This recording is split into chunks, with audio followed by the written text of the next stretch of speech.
Olá pessoal, tudo bem com vocês? Tô chegando, beleza, beleza? Oi, Hoje a gente está aqui com a Helena, do Viagem no Azul, e a gente vai fazer um bate-papo bem descontraído, e ela vai falar um pouquinho da viagem dela, se ela quiser fazer alguma pergunta pra gente, ela pode fazer, e a gente vai fazer algumas perguntas pra ela também. Espero que vocês gostem. Então se apresente, fala do teu projeto, um pouquinho pra gente. vamos lá. Oi, gente, tudo bem? Tô amando conhecer esse casal lindo, esse cachorro maravilhoso. E amei esbarrar com eles aqui. Falando um pouquinho de mim, meu nome é Helena, eu sou carioca, eu sou empresária e eu tinha um sonho muito antigo, para ser mais precisa, de 11 anos de idade, esse sonho, de viajar o mundo. E eu nunca fazia por uma série de motivos, né? A vida vai acontecendo. Primeiro você não tem dinheiro suficiente, depois você está ocupado com trabalho, depois você tem uma série de projetos, aí vem namoro, família, tudo, né? Acho que muita gente se identifica com isso. E você acaba não realizando o seu sonho. Então, no ano passado, eu passei por uma fase em que eu estava reavaliando toda a minha vida e eu me peguei me fazendo uma pergunta, que é: se eu não fizer isso, eu vou morrer me arrependendo ou não? Se não for agora, então quando, né? Então quando? Porque eu já adiei 11 anos. Quantos anos mais eu vou adiar isso? Então, a resposta foi sim. Se eu não fizer isso, eu vou me arrepender no meu leito de morte e eu não posso viver com isso. Então eu vendi tudo que eu tinha, eu deixei a minha empresa nas mãos dos meus sócios e eu saí para fazer essa viagem. Por enquanto, 6 meses na América Central. Ainda vou para Ásia, África, Oriente Médio. Vamos ver o que acontece, mas a ideia é ir um pouco sem rumo e ver no que dá. É. Faz quanto tempo faz na estrada? Hoje faz 6 meses. Show. Yeah. Tu saiu, qual foi o teu primeiro país? Qual foi o roteiro mais ou menos que tu fez? Eu comecei no Panamá e aí vim subindo a América Central inteira via terra. E eu peguei um voo nesse período todo, que foi para Cuba. Então fui para Cuba, fiquei 2 semanas, voltei e agora eu vou terminar de recorrer México até final de abril. E como é que foi a tua visita em Cuba? Teu passeio por lá, tua experiência? Cuba é fascinante.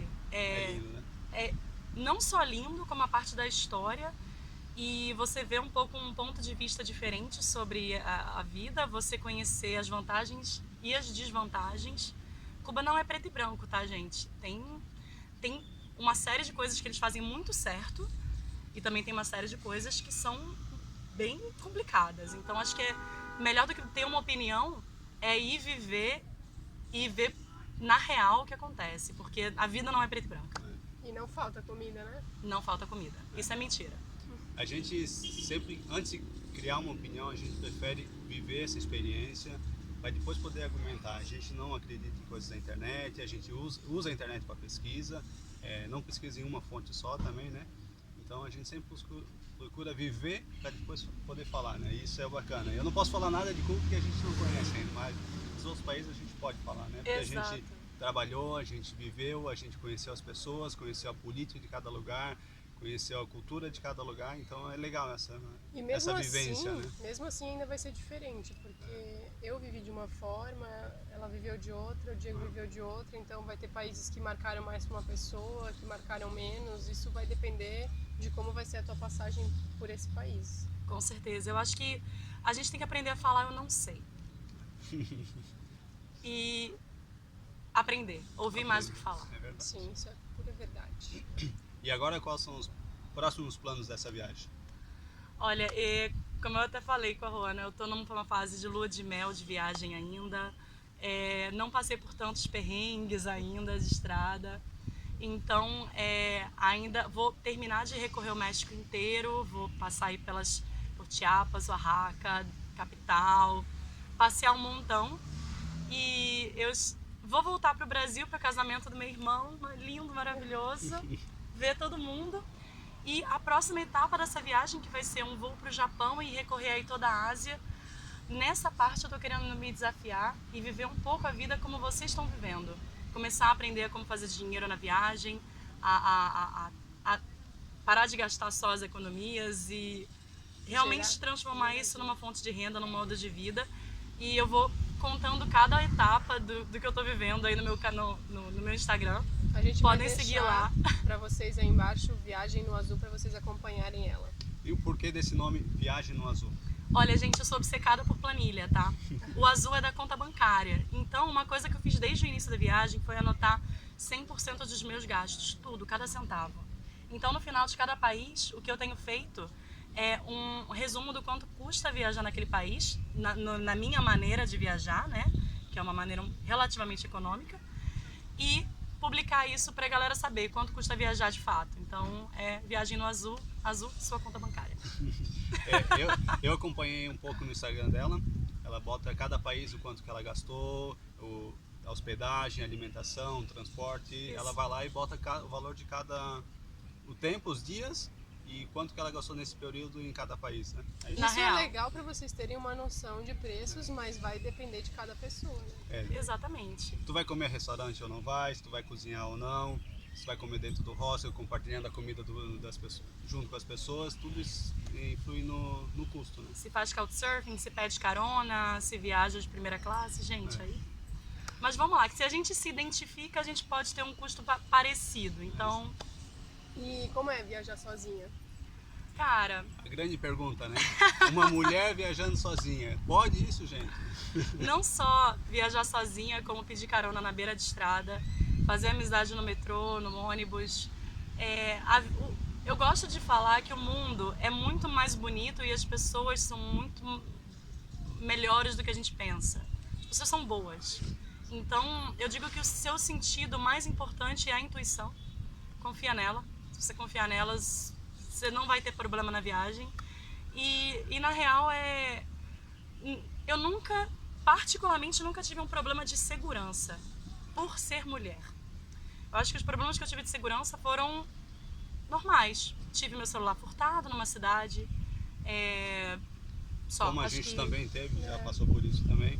Então, Já teve o vidro da Kombi quebrado, já passamos por isso também. problemas de segurança normais. Agora, em relação a gênero, acho que a coisa mais chata que eu passo diretamente relacionada ao meu gênero é assédio de rua. Então, não é nem um assédio de alguém me tocando. Isso, aqui na América Central, não vejo acontecendo, não aconteceu comigo. Mas, assim, gente falando gracinha na rua, mandando beijinho, é um incômodo, é muito chato. Agora, não passou disso. Eu já fui um cara desse, uma pessoa babaca, tá? Porque passava uma mulher na rua e mexia, tá? Ou buzinava pro carro. Cara, se tu é homem, não faça isso, cara. Tu é um babaca se tu faz isso. Não faz isso, não. Querendo É ou muito não, feio, tipo, cara.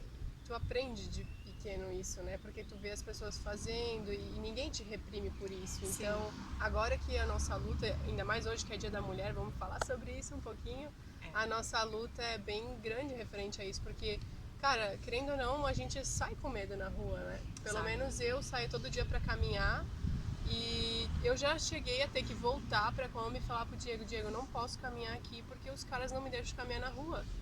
Aí, nesse último povo que a gente foi, que foi em Las Coloradas, eu saí pra caminhar e o cara parou a moto do meu lado, 2 rapazes, e começaram a perguntar se eu queria carona e um monte de coisa. Eu olhei, voltei e falei, cara, eu não posso caminhar aqui, tipo, eu me senti segura. Lógico, não acontece isso o tempo todo, mas a gente sai com medo. Então fica uma dica aí pros homens terem um pouquinho mais de consciência e o que a gente luta é respeito. Porque vocês não vêem nenhuma mulher na rua mexendo com vocês, ou se vocês fizerem algumas perguntas, quem que mata o companheiro no relacionamento? É homem ou é mulher? Né? O homem não tem medo, né? O único medo que o homem tem é de ser preso e ser estrupado lá na cadeia. A mulher tem esse medo todo dia Na rua. Então, Então, se a gente fizer algumas perguntas aí, quem é que mata travesti ou qualquer outra coisa? Não, é o preconceito do homem que faz isso. A gente não escuta ninguém falar que é uma mulher que matou. Então, realmente, assim, eu vejo, não é culpando os homens, mas os homens estão mais doentes em relação a isso. Né? Então, deveriam se conscientizar um pouco mais e até entre eles cobrar esse respeito. Isso, você que já é desconstruidão, fala com seu amigo machistão. É isso aí. E continuando nosso assunto sobre viagem, que essa é a ideia desse bate-papo, valeu a gente só troca dessa aproveitou a ideia aí, brecha. né? Na Ásia, assim, tu tem já um tempo de quanto tu vai querer ficar por lá? Tu planejado isso, mais ou menos? Eu tenho, mas com certeza tá tudo errado. A gente Assim. perguntou pra ela antes se tinha mudado alguma coisa do planejamento dela desde que ela saiu. E como mudou? Tudo.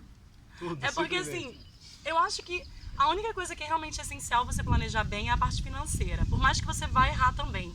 Mas, contanto que não erre tanto, tá bom, tá bom. Eu errei muito no meu planejamento de tempo. Eu tinha planejado aí 3 meses para América Central, vai ser 7 no total. Eu errei muito na mala. É vergonhoso admitir isso, mas eu tô viajando com uma mala de rodinha, gente, é ridículo. Nossa senhora, mochileira viajando com mala de rodinha. Mas eu vou corrigir esse erro agora que eu vou voltar pro Brasil em abril. Inclusive encontrinho, Rio, São Paulo, Minas Gerais, estarei por aí, tá? Vai acompanhando, a gente faz encontrinho. Mas eu vou falar bastante sobre os erros nessa troca aí de viagem, nesse período de abril e maio que eu vou estar no Brasil, reconstruindo a mala e refazendo o planejamento. Acompanha aí pra vocês saberem, não cometerem os mesmos erros que eu. Mas a minha ideia inicial seria passar 6 meses na Ásia, embora eu saiba que no final vai ser muito mais do que isso. Eu também fiz todo o planejamento da viagem, todo. Por 1 ano eu planejei ela, né? Em tal cidade, vou sair de Blumenau, vou até na Penha, de Penha eu vou até Bombinha, de Bombinha eu vou até Garopaba, quantos quilômetros eu ia rodar, Mais ou menos quantos dias? Quantos dias, quanto eu ia gastar de gasolina. Cara, no 6º dia, no 3º dia na verdade, rasguei tudo. Numa praia que era para ficar 1 dia, acabei ficando 1 semana e pouco, então deixei a... Lógico, a gente mantém assim um roteiro, né? Tipo, eu quero passar por esse lugar, então eu me planejo para chegar naquele lugar. Mas não assim, eu vou ficar tantos dias, eu vou estar lá, ou isso, aquilo. Não, vai depender do lugar, se é legal ou não. O que a gente precisa fazer. Sobre planejamento, eu acho que é legal deixar claro que isso não significa que você não tem que se planejar. O planejamento para mim é importante por uma coisa essencial, que é controle de frustração. Se você planejar algo, você sabe uma média aí de um tempo, de um custo, do que você quer fazer, de até onde você quer chegar, e aí você consegue ir tomando cada passo para poder chegar pelo menos no objetivo final. E se você não fizer isso, você pode acabar ficando aí meio perdido no mundo, sem saber até onde você quer ir. E não sei, acho que isso Sim, é confunde. super importante. É importante o planejamento. Até pra gente, durante o nosso dia, assim, o que a gente vai fazer amanhã? Se a gente deixar assim, não... Ou, lógico, tem dias que amanhã a gente pode fazer o que a gente quiser, mas se a gente não botar um objetivo aí, a gente fica meio vago, fica meio perdido. Então, é importante, mas esteja aberto para as mudanças. Planejamento escrito em areia, não em pedra. Pode apagar e refazer, né? Qualquer ventinho. Muda. Então acho que é isso, né, Di? Se vocês tiverem mais dúvidas, acompanhem ela no Instagram dela, ela deixa bastante dica lá, a gente vai deixar embaixo o nome para vocês seguirem e perguntem bem, mas não tenham medo de viajar sozinho, porque eu acho que isso é o que menos importa na viagem, né? O medo, avalie seu medo de acordo com o seu leito de morte, é como eu faço com a minha vida. Se você acha que vai chegar no leito de morte se arrependendo de não ter feito algo, cara, dá um jeito de fazer. Esse é o único medo importante. O importante é fazer, né? Então é isso, gente. Muito obrigada. Continue acompanhando a gente. Curte, comente aí os nossos vídeos e até mais. Beijo. Valeu, pessoal. Tchau. Obrigadão, hein?